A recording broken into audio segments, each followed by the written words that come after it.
अस्सलाम वालेकुम।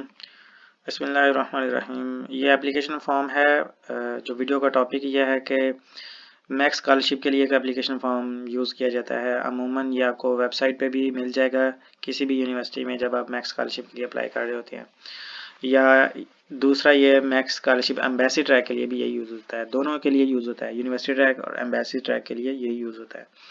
अब ये लिखा हुआ है जी, स्टार्ट करते हैं 2023। और ये आप जापानीज़ में देख रहे हैं, ये लिखा हुआ पता नहीं क्या है। और अमूमन जो जापानीज़ यूज़ करते हैं दो लैंग्वेज, एक काताकाना और एक हिरागाना और एक कांजी है। कांजी जो है वो शक्लों पे मुश्तमिल लैंग्वेज है, बट हमें इससे कोई मसला नहीं होने वाला क्योंकि ये इसमें इंग्लिश लिखी हुई है। अब ये है एप्लीकेशन 2022-23 वाली, ठीक है जी। अभी जो आप एप्लीकेशन फिल करेंगे वो 23 और 24 वाली होगी, मीन्स यहाँ पे वो 24 लिखा होगा, ठीक है जी। Application form for Japanese government MEXT scholarship research student. ये इंस्ट्रक्शन पढ़ लीजिएगा कि आपकी एप्लीकेशन जो है वो आप इसको, ये पीडीएफ फाइल है, आप इस पीडीएफ फाइल में आप इसको एडिट कर सकते हैं, ठीक है जी। लिखा जा सकता है, जैसे ये मोहम्मद का मैंने अभी डी रिमूव करके लिखा है, और इस तरह ये जितनी इंस्ट्रक्शन ये पढ़ लेनी है। हम स्टार्ट करते हैं जी।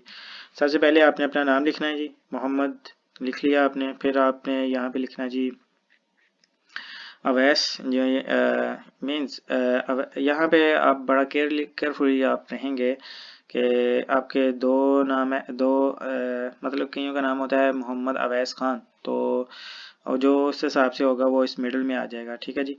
अब यहाँ पे गिवन नेम का मतलब है जो फैमिली ने आपको नेम दिया, ठीक है जी। जो फैमिली में नाम नेम दिया मुझे वो है अवैस, और जो मेरा सर नेम है वो है मोहम्मद। अगर खान होता तो मे बी वो खान इधर आता, ठीक है जी।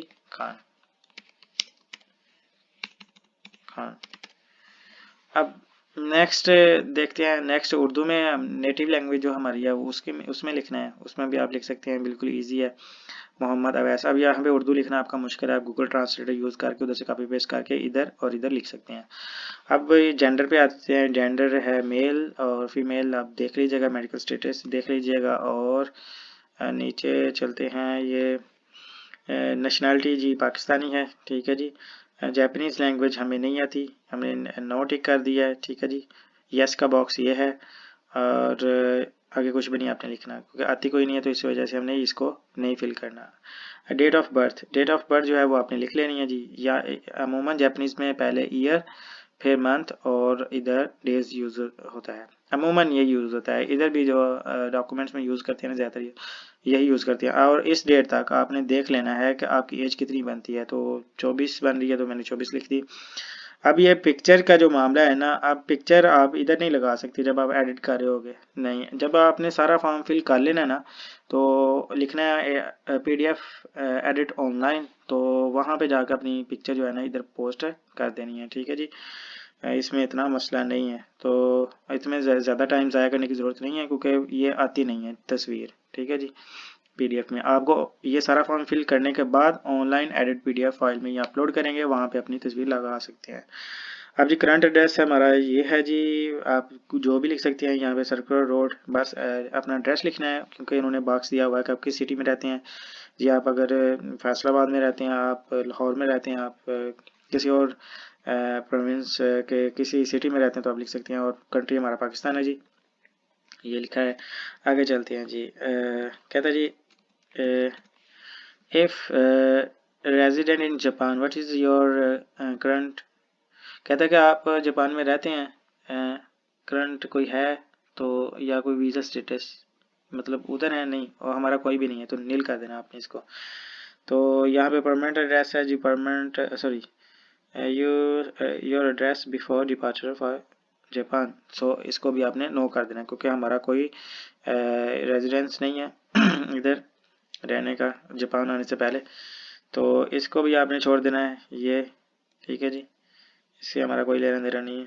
तो if you current residence in outside home country, कहता है कि अगर आपका होम कंट्री के साइड हो, होम कंट्री, होम कंट्री जो मतलब फर्ज किया ना मेरा पाकिस्तान है, तो इसके अलावा मेरा कोई है कोई मैक्स स्कॉलरशिप का जाने वाला जापान में, तो उसको आपने after selecting MEXT scholarship student you are not provided an airline ticket to Japan, so इसको आपने यस कर देना है, ठीक है जी।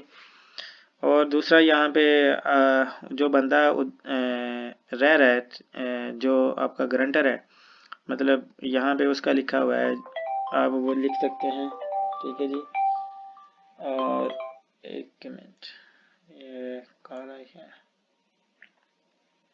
अच्छा जी, नेक्स्ट जो है वो चलते हैं। यहाँ पे उसने आपका फ़र्ज़ किया कि आपके वालिदैन हैं, उनका नाम लिख देना है और यहाँ पे उसका ईमेल लिख देना है। ठीक है जी, ज़रूरी है। और आगे चलते हैं जी। यहाँ पे लिखते हैं have you been awarded Japanese government scholarship? No. और ये भी हमारे काम का नहीं है। ठीक है जी, पढ़ लीजिएगा। बट ये खाली छोड़ना है आपने, ये भी सारा खाली छोड़ देना है आपने, इतना।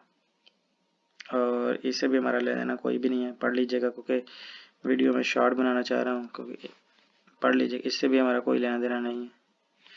ठीक है जी, आगे चलते हैं। हाँ, 9 पे आ जाते हैं। तो 9 पे जाने के बाद आप इसको स्टडी कर सकते हैं। स्टडी आगे यहाँ पे आपने नील कर देना है सब कुछ, नो जो भी लिखा हुआ है। Are you applying for another? No.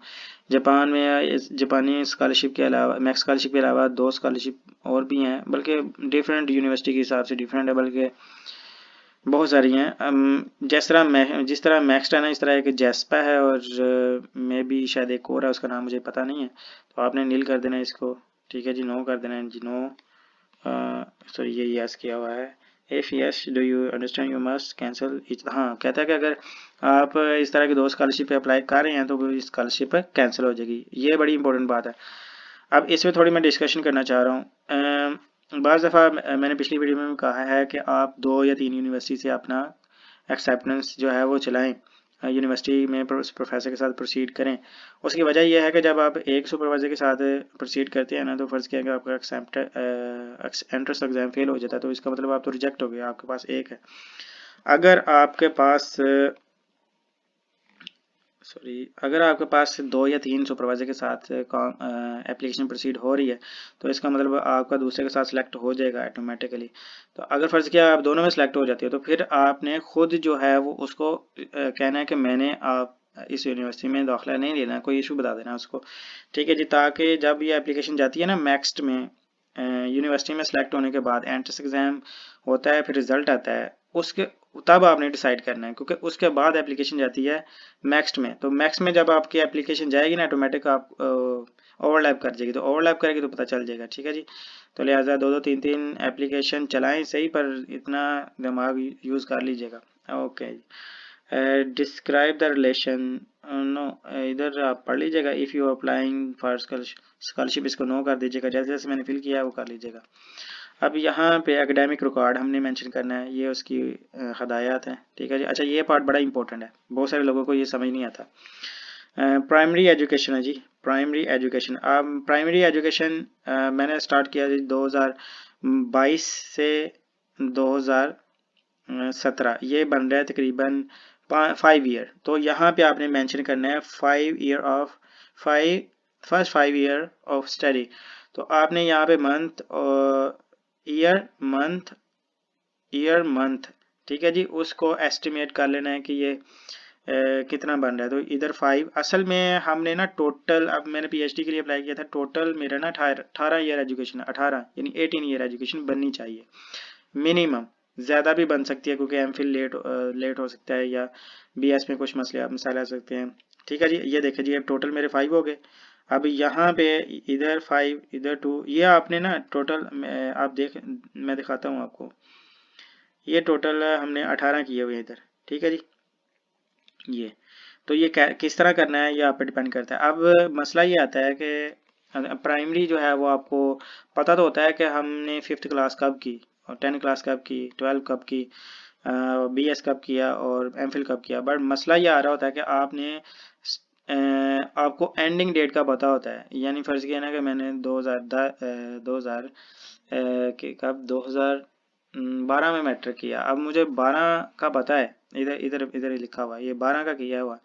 अब मुझे स्टार्टिंग का नहीं पता। ठीक है जी, तो वो आपने अपने खुद जो है एस्टिमेट करके लिख लेनी है। ठीक है जी। अब यहाँ पे, अब ये 5 क्लास तक तो आ गया ना इधर 17, अब हमने 2007 से देखना है मैट्रिक तक, यानी 5 का ये लगाया, 5 का ये लगाया, यानी इसमें 6 7 8 9 10 तक मेरी एजुकेशन काउंट हो गई। तो ये आ गया जी 5।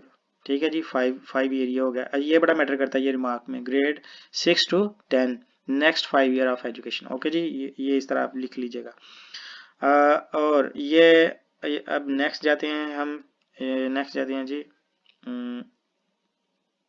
ये गवर्नमेंट डिग्री कॉलेज मींस जो मेरी एफएससी है वो देखें जी 2012 से 2014, और ईयर आप देख लीजिएगा। प्री इंजीनियरिंग है, और यहाँ पे पंजाब में हमारा प्रोविंस है, और सिटी जो है वो जहाँ पे आप रह रहे हैं, फर्ज किया कि आप लाहौर में रह रहे हैं तो आप लाहौर लिख सकते हैं जी। ठीक है जी, लाहौर। ठीक है जी, आगे चलते हैं। Status as arrive in Japan.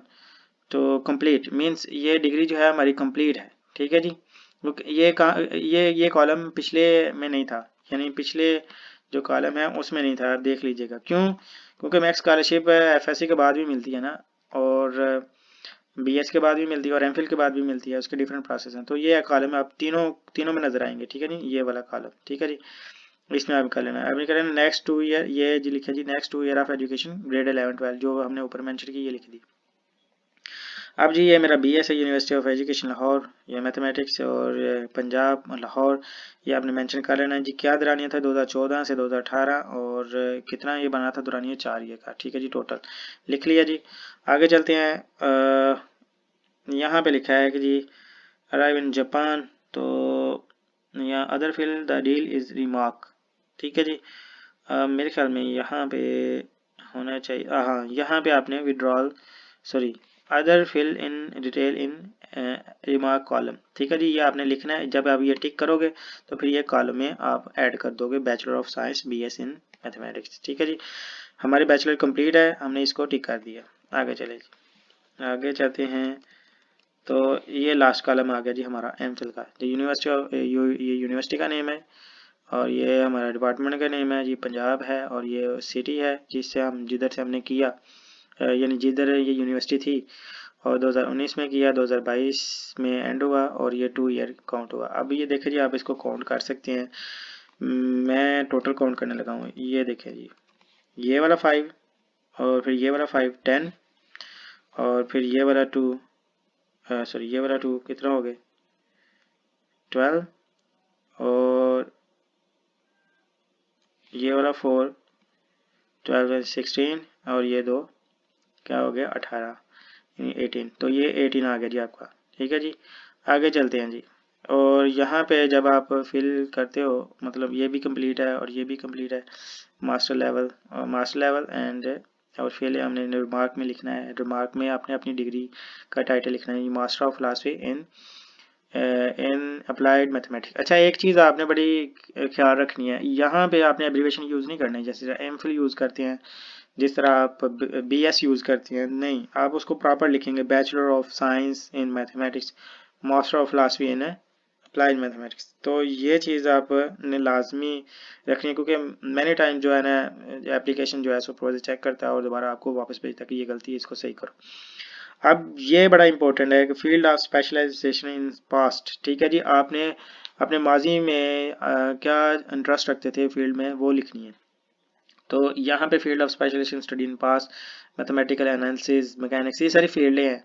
ठीक है ना, इनके अलग अलग से सब्जेक्ट भी हैं, जिस तरह mathematical analysis, mechanics, classical mechanics.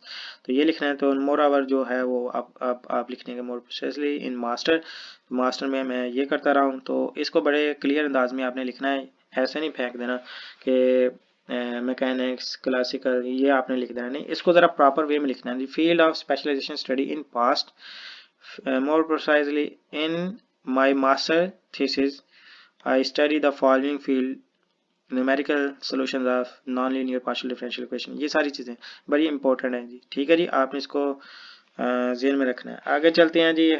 Have you ever written a thesis? Yes, thesis हमने लिखा है तो हमने इसको यस कर दिया है। ओके जी, आगे चलते हैं। पब्लिकेशन है तो पब्लिकेशन लिख लो। पब्लिकेशन कैसे ऐड करनी है, ये बड़ा आसान तरीका है। जब आप गूगल स्कॉलर की आपको जो पब्लिकेशन है, जब आप लिखेंगे एंटर करेंगे तो वहाँ पे APU स्टाइल जो है वो साइट पे जाएंगे, साइट पे जाके APU स्टाइल कॉपी करके यहाँ पे पेस्ट कर देंगे। थीसिस का टाइटल मैंने लिखा है इधर साथ लिख दीजिएगा आप। और नेक्स्ट चलते हैं जी।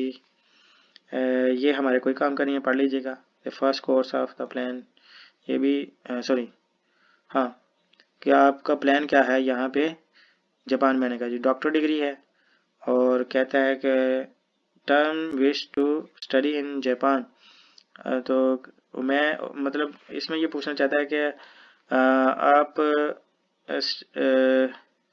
Term you wish to in Japan, आपकी ख्वाहिश है कि जापान में आप इसको कंप्लीट कर सकें। तो यहाँ पे आप up to completion of doctor degree tick करेंगे, ये नहीं करेंगे क्योंकि प्रोफेशनल ये पोस्ट डॉक के लिए आ जाता है ये पोर्शन। ठीक है जी, ये पोर्शन जो है पोस्ट डॉक के लिए है, बट ये वाला पोर्शन जो है ये किसके लिए है, ये PhD वालों के लिए जिन्होंने अप्लाई करना है जी। अपना वर्क एक्सपीरियंस लिखना है जी। यहाँ पे do you have current job, yes. Al Shafa institute जो है ये मैंने लिखा हुआ है इधर। ठीक है जी, 2 मेरे विजिटिंग थे। अब यहाँ पे आपने ऐड करना है फ्रॉम दिस टू दिस, ये वाली सारी चीज़ें अब बड़ा ही क्लियरली राइट करना है। पोजीशन मेरी ये थी, ठीक है जी। अब बहुत सारे लोग लिख देते हैं जी लेक्चरर, तो आपने ये साथ मेंशन करना है कौन सा जी, परमानेंट है आप विजिटिंग है, और साथ आपने ये टाइप ऑफ वर्क लिखना है। अब टाइप ऑफ वर्क में आपने ये नहीं लिख देना क्या मैं यहाँ पे टीचर हूँ, सिर्फ टीचर कोई भी एक्सप्लेनेशन नहीं है, तो इसको प्रॉपर एक वर्ड में लिखना है।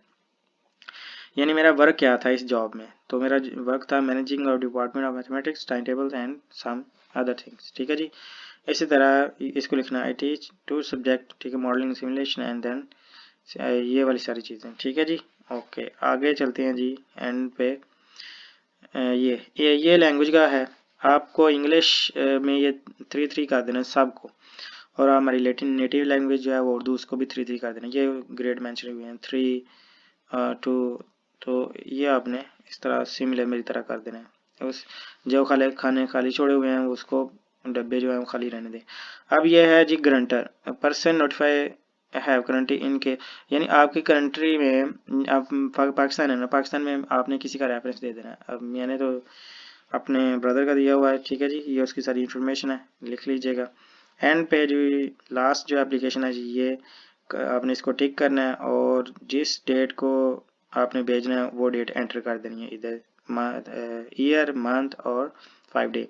तो इससे कोई फ़र्क नहीं पड़ने लगा। अगर आप यहाँ पे ना डेट गलत भी हो जाती है ना, आगे पीछे हो जाती है, तो कोई मसला नहीं है। ठीक है जी, और ये एप्लीकेशन का सारा प्रोसीजर था। मैं फिर स्क्रॉल डाउन कर रहा हूँ और ऊपर जा रहा हूँ। आपको इसके में कोई भी मसला है एप्लीकेशन को फिल करने में, आप मुझे पूछ सकते हैं। ठीक है जी, कमेंट सेक्शन में आप इसका क्वेश्चन कर सकते हैं, मैं इसका आंसर देता होता हूँ। और इसको सब्सक्राइब कीजिएगा, शेयर कीजिएगा, कि बहुत कम लोगों ने में भी शायद एप्लीकेशन फॉर्म जो है वो अपलोड किया हो, किस तरह इसको फिल करते हैं। तो थैंक यू जी, अस्सलाम वालेकुम।